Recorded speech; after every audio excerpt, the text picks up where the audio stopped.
Welcome back to another video of the First Look Sports Talk. Thank you guys for tuning in. If you're new to this channel, I'm your host, Angel Delis Reyes.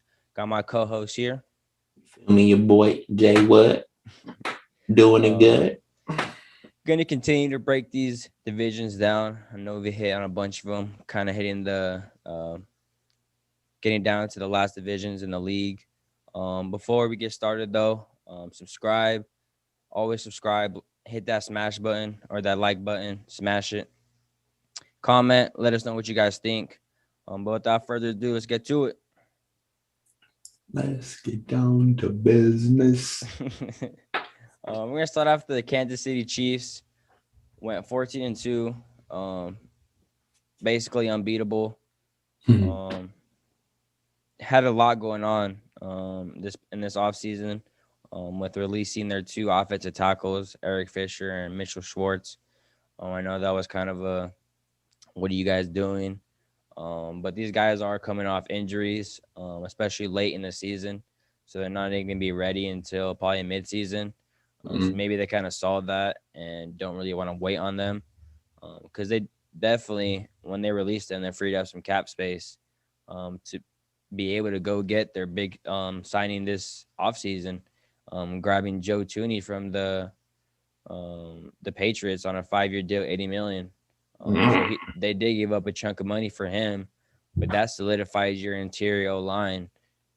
And, you know, we saw in the Super Bowl, Mahomes was running everywhere. I think I saw a stat. Was it 500 yards he was rushing? Oh, no. I just remember, bro, throwing the ball like this. Yeah.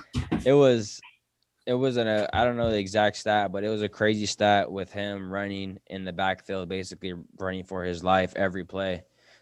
He was able to do some throws that we've never seen before, some baseball throws that are just crazy. And maybe these receivers didn't expect that and were hitting them in the face and just dropping it basically. It was sad. It was sad day. But yeah, you solidified that O-line, grabbing Joe Thuney.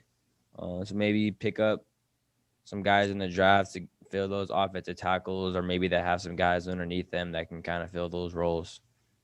But you know what this team is. Take a look at the offense. You got 6th overall offense, 1st ranked passing offense, and then 16th ranked rushing. 40 passing touchdowns and 7 interceptions. Great ratio. Almost 5,000 yards passing. Only 24 sacks given up. All top end in the league. And then had a bunch of penalties, though. 105 penalties against them. So they did. That was something that struggled for them. So maybe they clean that up. They protect Patrick Mahomes more. And then because you still got your weapons. You got Tyreek Hill. You got Travis Kelce. You got Clyde Edwards-Helaire running the ball and catching the ball out of the backfield. You got Patrick Mahomes, can throw the rock anywhere. You got McCole Hardman. Yep. You got talent everywhere across the board. So, you know, we don't see anything dropping from this team at all. Basically, you probably expect them to put up the same stats. Yeah, I mean, when you come in, I'm thinking, man, this team is unbeatable. This offense is unrealistic, real life video game type. I mean, they hit you in multiple ways. Andy Reid is a great offensive mind, one of the game's best. So, and then you have the best quarterback in the league by far, Patrick Mahomes. He's just an absolute killer back there and does some amazing things with the football, and he makes it all look so effortless. So it's their offense is always there. Their offense is solid. I would like to see them be able to run the ball a little bit more, but they could get it however they fit it. I think if they really wanted to run the ball, they could.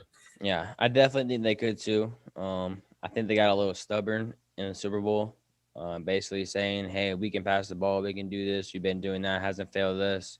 We're gonna keep doing us," and that kind of What's their downfall? Yeah, exactly. Because that team was able to kind of pin their ears back and get after the quarterback. If you're able to run the ball, throw some screens, and you're able to slow that pass rush a little down because you're thinking about the run game first instead of just we know they're going to pass. Mm-hmm. So they probably got a little bit stubborn there, and maybe they'll learn from that, Andy Reid, because this is a great passing offense. You got Patrick Mahomes; he can throw the ball 80 yards down the field. You can hike the ball. He can backpedal 20 yards and throw it 60 yards down the field, like he did against the Niners, getting Tyreek Hill. It's ridiculous the things that the throws that we see from him. But it's hard to imagine, like, is he even going to get better? But he probably will.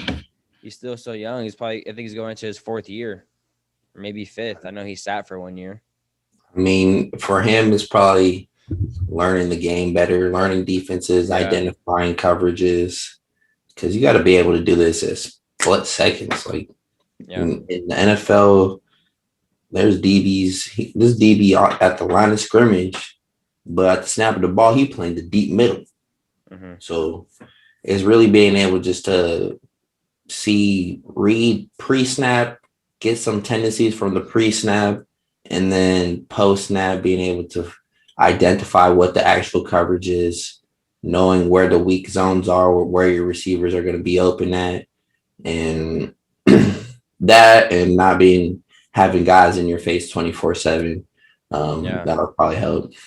I'll say another thing too is he can learn from is protecting himself a little bit better.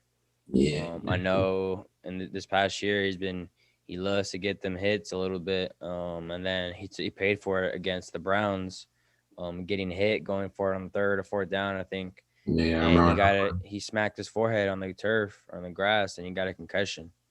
So if he's able to kind of learn from that and not be a little greedy and thinking he can do it all, then you eliminate that aspect.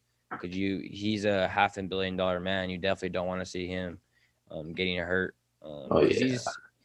He's basically he's not the whole team, but he's like more than half the team because he has the weapons out there. You got to be able to deliver the ball to those weapons, but he's able to do so much for this team. Mm-hmm. But yeah, he's like you said, he's a half a billion. Yep. Like, man, Andy Reid is not calling no QB runs no more. I'll tell you that. Like, it's out. The owner told him instantly. Cut it out. Cut all don't ever run that fucking play ever again. That 1 yard is not worth it. Like, yeah, for sure. Because I know we all saw that, and that especially people in that stadium probably all holding their breath. I know it's kind of you see him pop up, and he's kind of you're like, that's where you like, oh, hold up. So I'm gonna go check that man. Like, and then when you see that just raises a red flag for everyone. Those medicals on the sideline, all those doctors, I hate get them out, because especially with all the things that went down with CTE against the league and all that, they take that very serious now. Yeah, they don't even have like a team affiliated doctors on site now. It's all unaffiliated, all ran through the NFL. So they're obviously looking out for players' best interest, but also the NFL. Like, they have a public image that they have to keep a hold. And like you said, with all the CTE stuff and stuff like that, like, they can't afford to have people falling out and then 2 plays back in the game like they once were. Yeah, for sure. And they can't just be like, hey, to do this, tell him answer these questions all right, give him some painkillers. Can't do that no more. All right, you're good. Let's go. Yeah. Well, we'll take a look at this defensive side of the ball. 11th overall, 14th ranked passing defense, and then 21st ranked rushing. And they were worse in the NFL, allowing teams to score 76.6% in the red zone. So once teams were getting the red zone on them, they were basically scoring touchdowns. They were folding. Yep. I know this team is very optimistic on that side of the ball. You got playmakers. You paid Chris Jones on that interior D-line, probably the second best interior defensive lineman, getting after their passer behind Aaron Donald. You got Tyrann Mathieu, leader on that back end, making plays everywhere. That man. And then you just got guys in the secondary and at linebacker. kind of just role guys basically. I know they're not probably going to be stars because you paid guys everywhere. You can't have stars everywhere on the field. Right.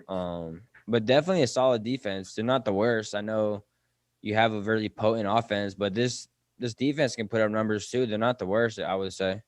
Yeah, I think they're just okay. They're a good defense. They're not no spectacular great defense, Yeah.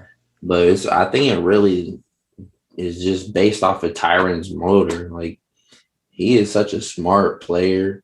You see him, he's doing this all the time. Cause the game is here. He in these quarterbacks' head. He's like, I'm here. Like I saw that play 10 times in film. You're not running this play on me. Like you see that and it comes out on the field. That's why I love watching him. He's just such an instinctual player and he sees the game so well.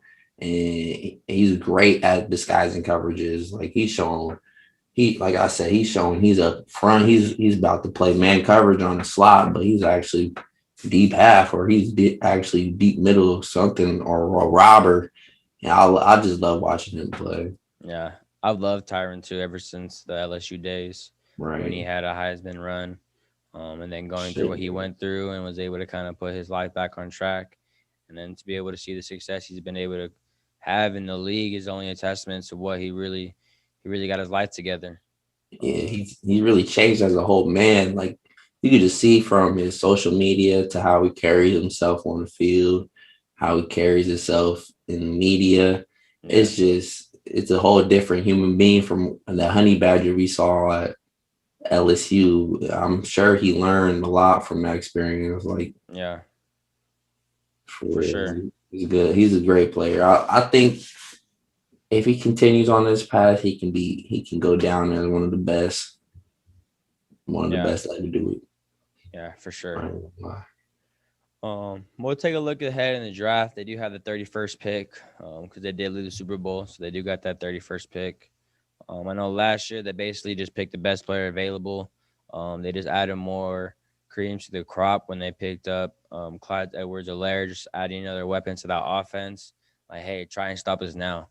So I basically see them doing that again, basically picking the best player available. Or I know a lot of the times these teams that sit back later in the round that are picking early, they go, hey, we love that player. Let's go trade up with the Chiefs. Let's go get him. Kind of make a little late round splash. If not, they can always stay there. Like I said, one of these teams want to trade up, they can always trade back, get more draft picks. But probably go defense or maybe some more O-line help, basically, because you're solidified with receivers, running back, quarterback. You're solidified in a lot of positions on this team, so they don't really have too many holes. They can just use some quality players in certain positions. Right, some depth. Exactly. I can see them going more like up front in their defense. Front seven, linebacker, outside rushers. I think they have like D Ford. Is Is it it D him Ford? or is it Frank Clark? I thought they had both. No, they traded D4 to the Niners. Yeah, D4 is in the Niners, and then they have Niners. Frank Clark because Frank Clark they got him from the Seahawks. I remember now. Yeah, Yeah, it's Frank Clark. I think they could use a little bit more help up front. Yeah, for Um, sure. the 'Cause secondary freaked out. especially when you're the Chiefs, you're the king of the AFC. So you know these teams are all trying to build a team to beat you. So what are you gonna do about it? You're gonna sit back and just, hey, we're gonna just be the same old. You're gonna just continue to add fuel to the fire. So Yeah, no, you can't. You gotta consistently get better because teams are headhunting you. Even though they lost the Super Bowl, like I think everyone thinks like the Chiefs are still the best football team. yeah, yeah, for sure. Especially because they whooped on the Bills too in the championship game. Mm-hmm. So you know they're gonna kind of come back. Maybe they learn from that game. They're gonna come back and compete for another title. You got the Titans out there. You got the Colts. You got the Ravens, Browns. You got a bunch. This team, this conference is really good. So you definitely want to just keep adding more assets to your team and be able to win 14 more games. Mm-hmm. But yeah, we'll take a look at the Oakland Raiders now. 8-8 this past year.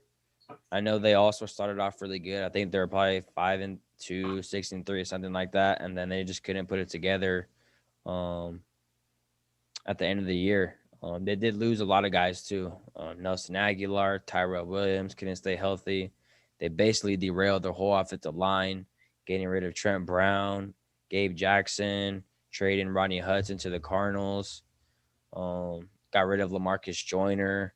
So those are all really good guys that John Gruden and Mike Mayock signed when they first came into this organization. So these are guys that kind of they depended on, and they didn't really succeed for them. So whatever that puts them in, like puts them on the hot seat, we'll kind of see what the owner wants to do, Mr. Al Davis.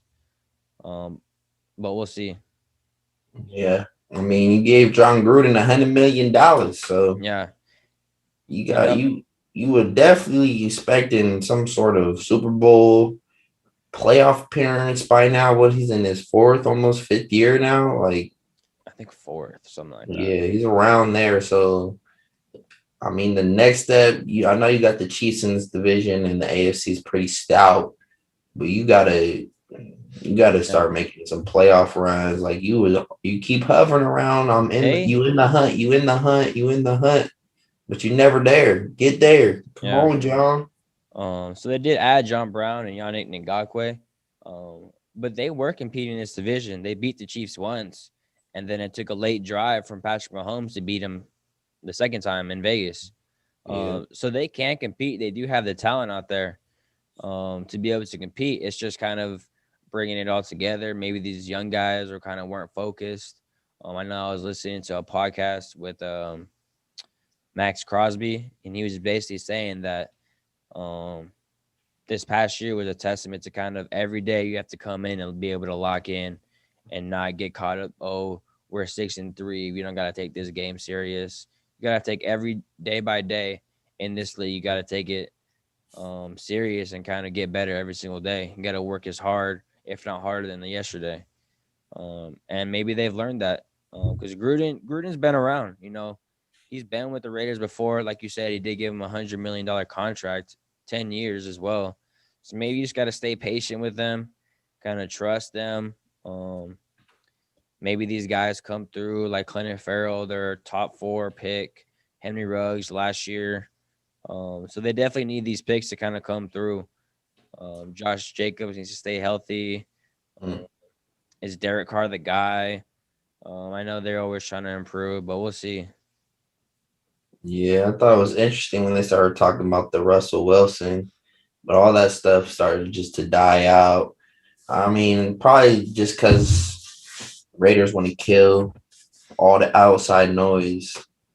I mean, if you think Derek Carr is capable, you don't want his ego to be fragile, especially right now. They're taking a lot. They're expected to be winning right now, and it just hasn't really came to fruition. So, I mean, Josh Jacobs is awesome. I love him. He's a real killer. I mean, he can do it all: catch the ball out the backfield, run the rock, block, pass protect. So, I mean, this offense seems like it's got enough pieces to be successful in my eyes. Maybe now that they lost a few O linemen, come back, try to replace those guys. But Derek Carr got to show us something. I mean, he's been for sure. average. Time is ticking. Time is ticking for him for sure. But yeah, this team definitely has to step up. First year in Vegas. I know they were kind of devastated they weren't able to get some fans in that stadium, being the first year it got built. Nice. But you want to put out the best product for your fans out there. And this offense, they had a good offense. 10th overall, 7th ranked passing, 14th ranked rushing. So they were solid. 76.2% on fourth down. Better than 50% in the red zone. Maybe get a little bit better than that in like the 60s%, 70s if you can.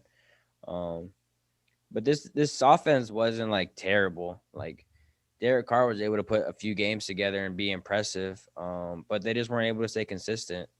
Because you got Josh Jacobs was hurt here and there. But he was in. He was a threat for sure. You had that offensive line. They were huge.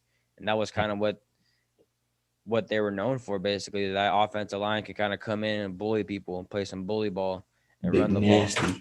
Yep. But we'll see. It's going to be a very interesting season for them and who they pick in the draft and who they continue to add and Derek Carr's development in this John Gruden offense as well. Right. They got expectations. Yeah, for sure. You can reach that standard. Because you're the Raiders too. You got these crazy fans out there that want to see winning. And Right. if they die don't, hard. they're pissed off. They're pissed. They ain't seen winning like that, and I can't even remember. It's probably like the 80s, right?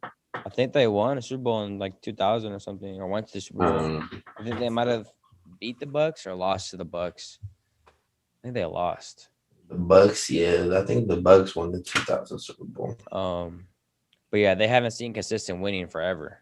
And, you know, that's something maybe because this is another historic franchise. You know, we haven't been alive to kind of see them in their prime, but this has been kind of that franchise that they're out to get people basically. You got some Rough Riders across the field, you know.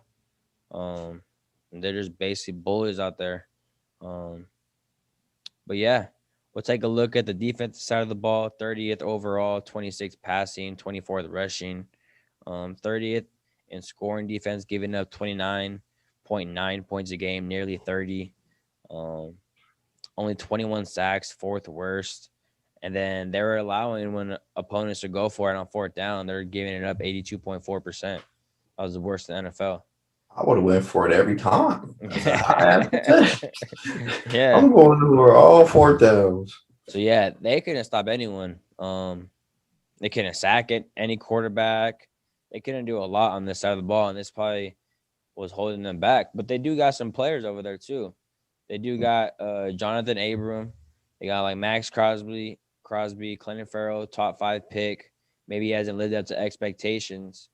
But they do got ballers over there on that side of the field. Maybe you just got to get better coaching, maybe put your players in the right positions.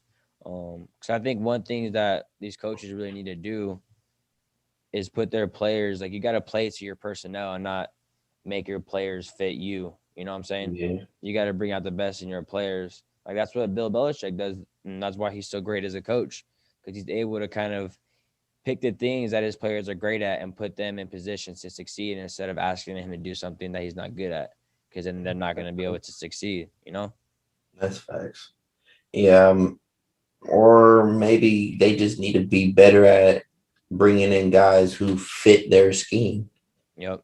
But that's all goes back just to recruiting, and there's a whole another aspect of football that people don't really even think about. But their defense is, 30th overall, you're not going to win. You're not going to be a playoff team being 30th overall. Surprised they're even 8-8. Their offense probably carried them most of the year. They just couldn't make stops, couldn't get off the field. The biggest thing probably for them is just I want to see them solidify their secondary. They have like Corey Joseph, but I can't name any other dude off that secondary. So I would work on that. I would, go to the draft. Yeah.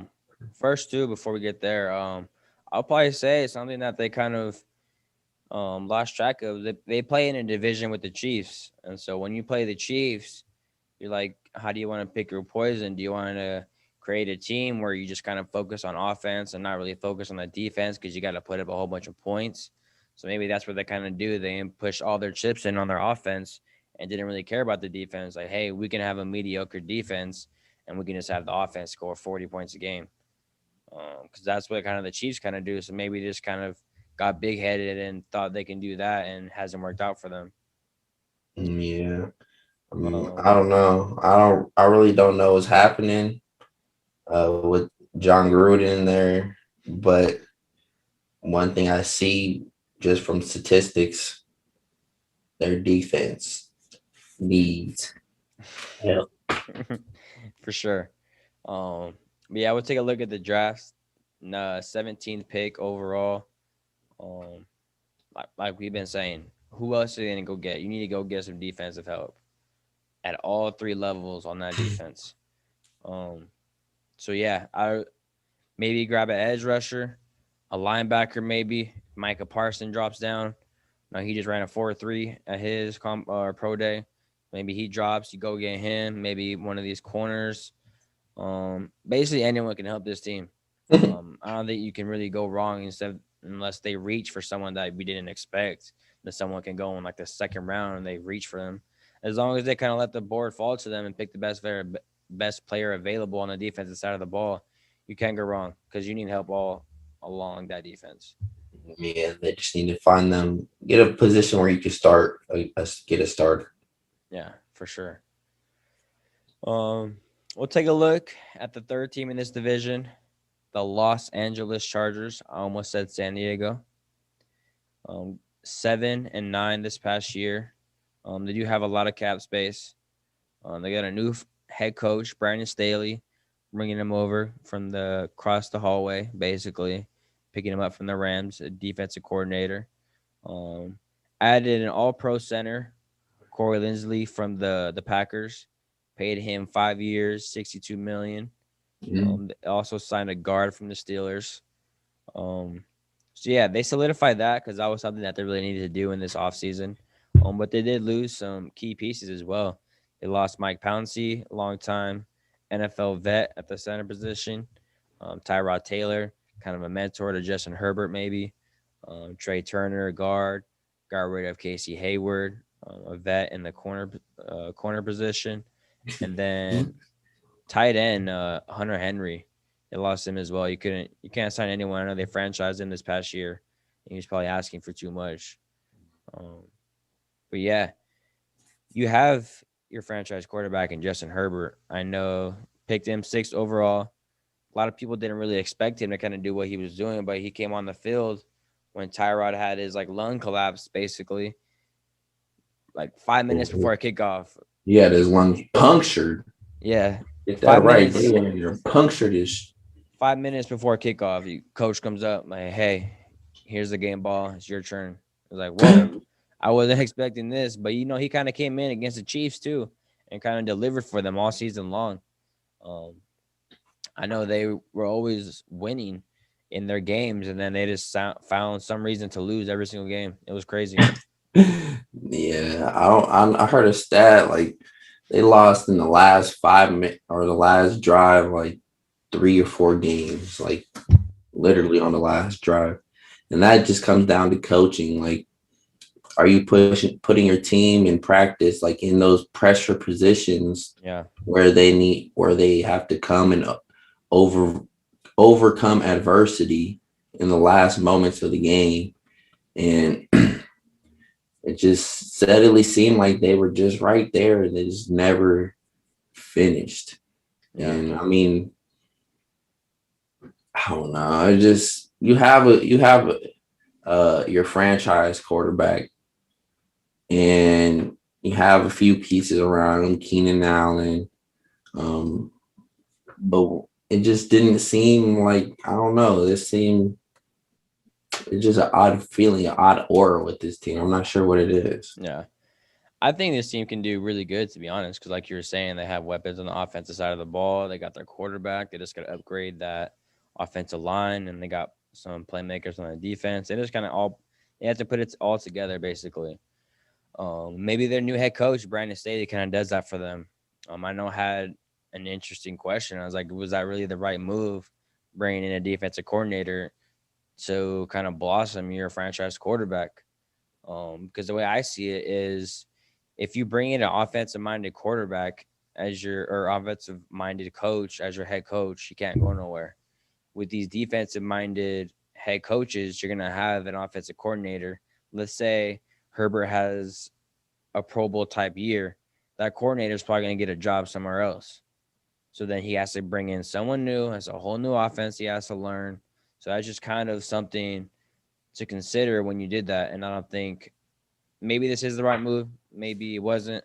But that's just kind of an interesting dynamic that you could think about when they did hire him. Because like, look at the Saints, look at the Chiefs. Those are offensive-minded head coaches, and they can't go nowhere because they're the head coach. But let's say they were defensive-minded coaches and the offensive coordinators, and the offense is having a season. The offensive coordinator is going to get interviews and probably go somewhere else because all these coaches want to be a head coach. So they're going to leave, and that just leaves Justin Herbert to just get a new coordinator every year, maybe, if he just continues to ball out.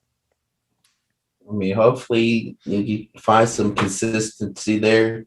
Maybe get him a quarterback coach, like exactly like a quarterback coach instead of just an OC. Yeah. But hey, I mean, that's part of the game. You still got to find ways to produce. I'm sure he has some philosophy on offense that he can stand by and probably look for candidates who are similar or run some sort of similar offense.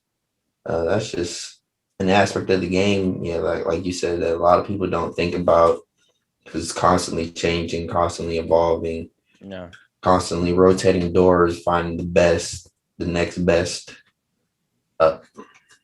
Yep, exactly.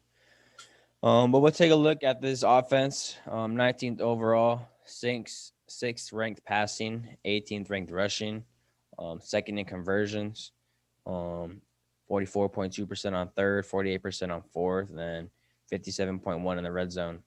So really good numbers right there. Be able to convert. Only 3.8 rushing yards a carry, third worst. Probably need a power back to complement Austin Eckler. It's probably really good back. Not taking anything away from Austin Eckler, but he just can't do it all. I know he's a smaller back. I think he's like 5'7", 5'8". So you can't expect him to kind of run in between the tackles every play when you know his greatest asset is being able to catch the ball out of the backfield and kind of make people miss and do his thing out there. Right. So you definitely got to just add more weapons to this side of the ball because I believe Justin Herbert, Offensive Rookie of the Year, got to consider that as well. I think he broke the record for the most passing yards as a rookie year as well. Probably one of the best rookie seasons we've seen in a long time since like Andrew Luck, Cam Newton, Peyton Manning numbers. Yeah, all them dudes, he did it. I think like every time I was watching him, he was throwing for 300 yards like every game. I was like, damn, this dude is really putting up numbers like that. Like they really found someone. Big quarterback, 6'5", I believe, can run the ball too, get out of the pocket, mobile. So he's someone that they really have to build around. Because they found him. You don't find a franchise quarterback all the time.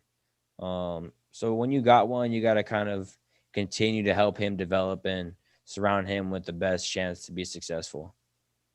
100%. We'll take a look at the defensive side of the ball. 23rd overall, 9th ranked passing, and 18th ranked rushing. Least blitzing team in the NFL, only blitzing 16.3%. So that again tells us they can only rush 4, but you have Joey Bosa. So, and then you had Melvin Ingram as well. I know he's still on the market. I know what he's commanding.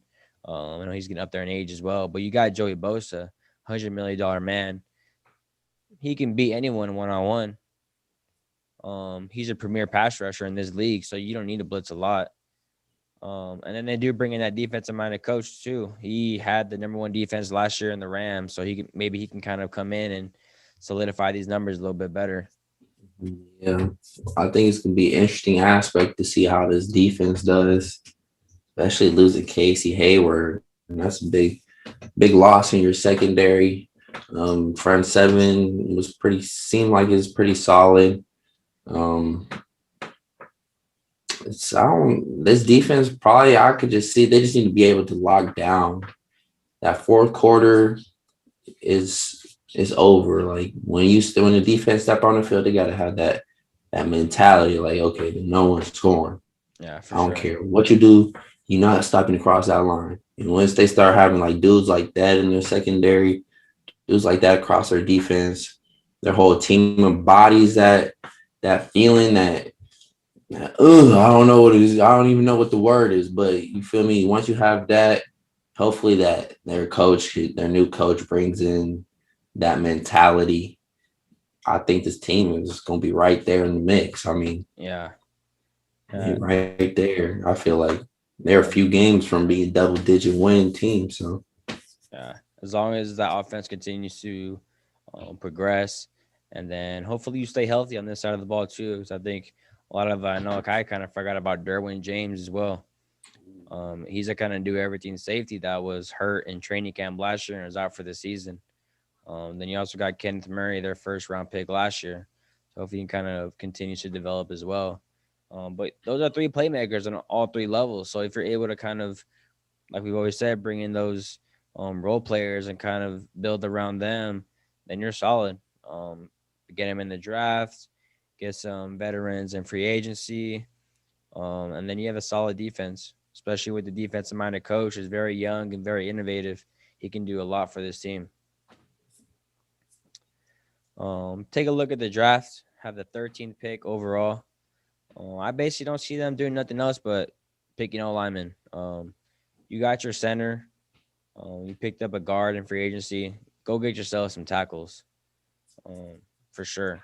I don't really maybe one of these receivers drops them down to them, but you have Keenan Allen, you got Mike Williams. Don't really see a lot there. You gotta address. You can always get a power back later, free agency or in the drafts. So just go get yourself an O line. Go get an O lineman to kind of protect your quarterback because we all saw what happened to Joe Burrow. You don't want that to happen to Justin Herbert. That's big. Yeah, I see them going O line. Maybe if they get greedy, going and getting one of these dudes because there's a whole lot of them right now. I mean, I feel like the draft is going to be pretty deep this year. It just seems like it hasn't been a lot of coverage for it. I'm excited to see how this team goes about who they want to draft because I could also see them going defense as well. Mm-hmm. I don't know. I feel like you probably just have to take the best available, whoever's the best available, or get you an offensive lineman. Yeah, for sure. I think this team is very young. As long as they stay healthy, offense continues to progress. See nothing but good things coming from this team. Because you always have to compete with the other team in that city as well. So they have to compete in division and with their inner city rivals as well. Mm-hmm. But we'll take a look at this last team in the division, the Denver Broncos. Lost some key corners, Kareem Jackson and AJ Bouye, also Philip Lindsay. They did bring in Ronald Darby though. And they also signed Kyle Fuller too, from the Bears, a 1-year deal as well. So they lost some corners and they brought some guys in to replace them. But my main question basically is Drew Lock the answer at quarterback? They did a lot for him. Maybe not the best O-line help, but you got Jerry Jeudy, you got KJ Hamler, Cortland Sutton, Noah Fant, Melvin Gordon. You have Philip Lindsay last year. You have a very dynamic offense, but he just wasn't able to really put things together for this team. Maybe wasn't able to kind of see the game right how they thought he would, basically. Yeah, I'm a Mizzou fan, and that's where he was at. So I kind of got a little preview of what he would be. Talented arm, just would miss some throws. I don't know. Sometimes you can see the confidence oozes out of him. He dancing on the sideline, rapping songs like, okay, he's that dude. Like, but never. I don't know. Maybe he just needs another year in the system. Yeah, Just doesn't seem like he's the type to really like be your franchise quarterback. If that makes sense. For sure. Maybe they bring someone in to kind of compete with him. Competition always brings the best out of people. Maybe that makes him focus even more. And, he can kind of put things together a little bit more. But on the offensive side of the ball, 28th overall, 26th ranked passing offense and 13th ranked rushing. Only scored 20.2 points a game. 23 interceptions, most in the NFL, to only 21 touchdowns. So he was just throwing the ball everywhere.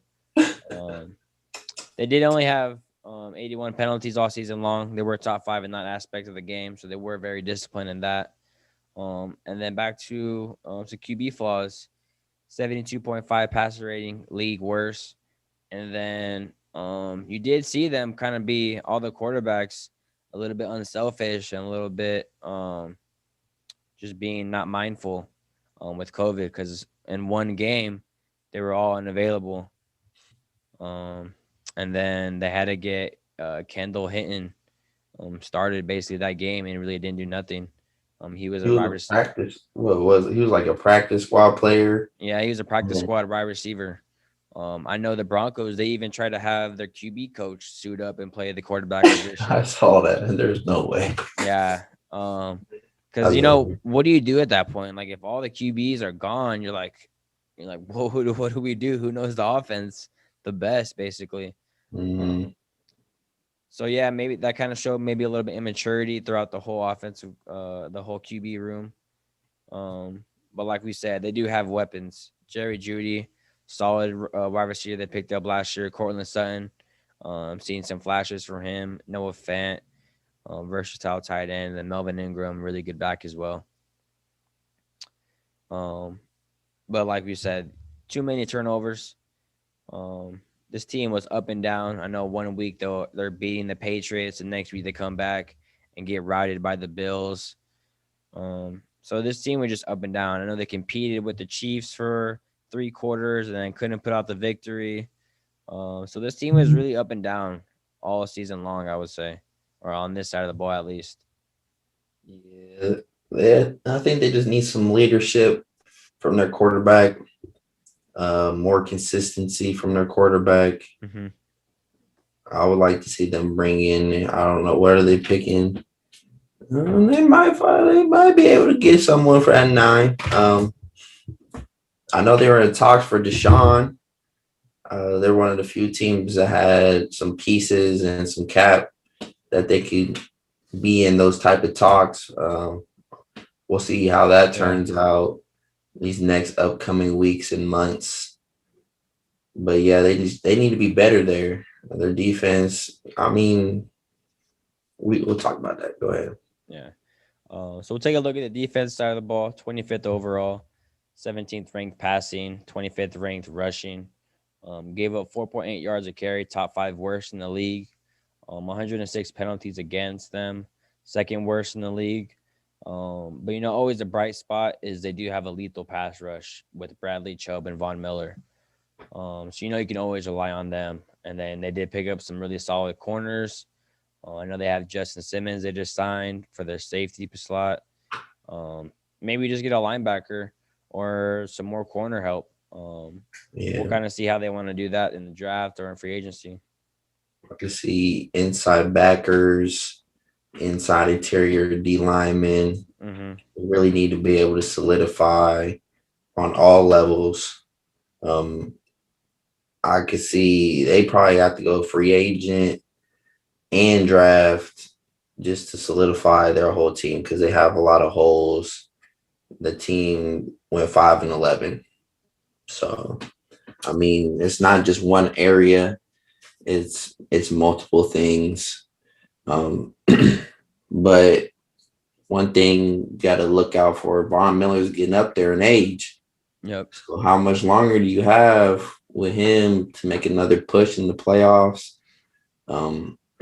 Bradley Chubb's a dude. We know that. But really just going to come down to owning the time of possession, being able to get off the field on third downs, little stuff like that here and there, culture, being able to hone in on people and trust in their leadership, player leadership. That will take this team back to where we know they could be. Yeah. And you kind of expect these defensive numbers to be a little bit better as well because you got Vic Fangio, a defensive-minded coach who always expect him to have a top defense. These numbers are a little surprising to see with him as your head coach. 'Cause, he's probably wants to focus more on the defensive side of the ball. A lot of struggles through COVID.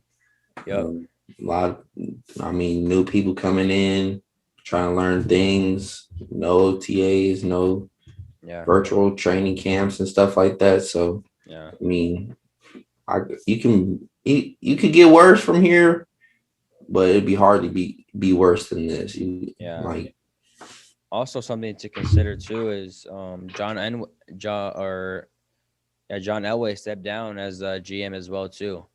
So he kind of is taking a back seat now and not putting so much stress on him and his being able to scout these players and pick the right players. So they're bringing in another general manager, so he can just focus on that, and then John Elway can handle his business elsewhere in the franchise.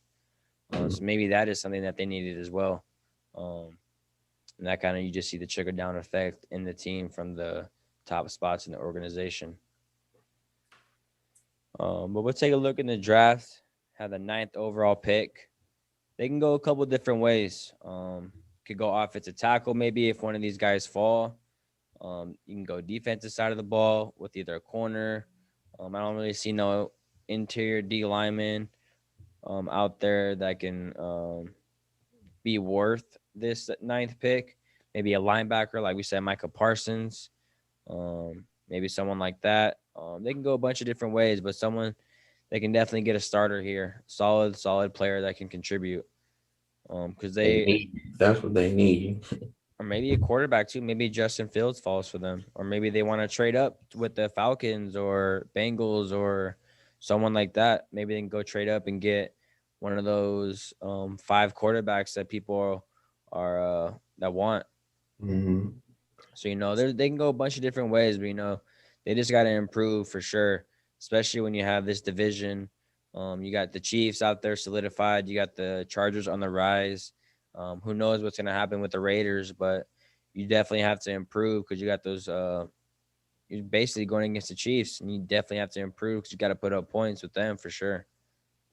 Yeah, I think you just really have to see if Drew Lock is enough. If you believe in what he can do, then go ahead and go defense. If not, this draft is stacked with QBs. So yeah, if one falls to you or you can move up, it might be worth your while to try to do that. Yeah, and then who knows what's going to be like next year too? Because I know last year we knew that Justin Fields, Trevor Lawrence were going to be in this draft class, so we know we had them too. We don't really know any top QB prospects are going to be available next year. There's always these quarterbacks that have the late rise, have a good year, that kind of work their way into the first round. But you can't just sit around and wait for your franchise quarterback to come to you. You got to go and get them for sure. Right. And then how long is Vic Fangio going to be able to put up these losing seasons? He's not going to have all the time in the world either, so he has to be able to hit and produce. If not, he's going to be out, and another coach is going to be able to come in. Right. But yeah, that wraps up the AFC West. We're going to go ahead and get our division winners. I'm going to go ahead and basically do the easy pick. I'm going to go with Kansas City Chiefs. I don't really see them losing anything. They didn't lose anyone. And they brought in Joe Thuney, so they solidified their offensive line, basically, bringing back all the weapons. Patrick Mahomes getting healthy again. Still got the playmakers on the defensive side of the ball. And then maybe they add a couple players in the draft that can be standout players for them, difference makers. I got all the faith in the world in Andy Reid. Great coach, great play caller on the offensive side of the ball. Still got his OC. So, this team is just who's going to derail them at this point. I'm going to pick them until I see it, basically. But yeah, who you got? Easy choice. It's Kansas City Chiefs. They have all the pieces. The only thing is, can they beat themselves? Yeah. Can they be undisciplined? Are they going to come ready every week because they know they're going to get everyone's best shot every single week. So it's stuff like that, mental battles within them. They got all the pieces. Is putting it together. They've done it once before. Winning that second one's that much harder. Yeah. So I don't know. I mean, they're easily. I think they easily win this division. I don't see them winning 14 games again. I'm seeing them more around. We got to factor in there's an extra game. True. But probably around like 12, 13. Yeah. But those losses, you learn a lot about yourself in losses. When you don't have a lot of them, you can get mentally like, oh, you get big headed, big egoed. But I don't know. I like the leadership of this team. Player leadership is strong here, so that's why I'm picking. Yeah, one of their losses too came in the last week in the season where they just sat everyone too. Yeah. So they basically only lost one game. You can kind of just cancel out that last game if you want to, but yeah, Chiefs. I think this is their division to lose, basically. As long as they stay healthy and keep doing what they do, then they'll continue to win the AFC West and then get a first round bye maybe and compete for sure in the playoffs. Because they are a solidified top 3 team in this conference. Top 3 team in the league. Yep, exactly. If not number 1. But yeah, that's gonna wrap up this episode. Thanks for tuning in, like always. As always, again, subscribe, like, throw some comments in the comment section. Let us know what you think about this episode. Our division winners. Maybe you guys think the Raiders or the Chargers are gonna win this division. Let us know why. Just let us know. But yeah, thank you guys for tuning in. Deuces.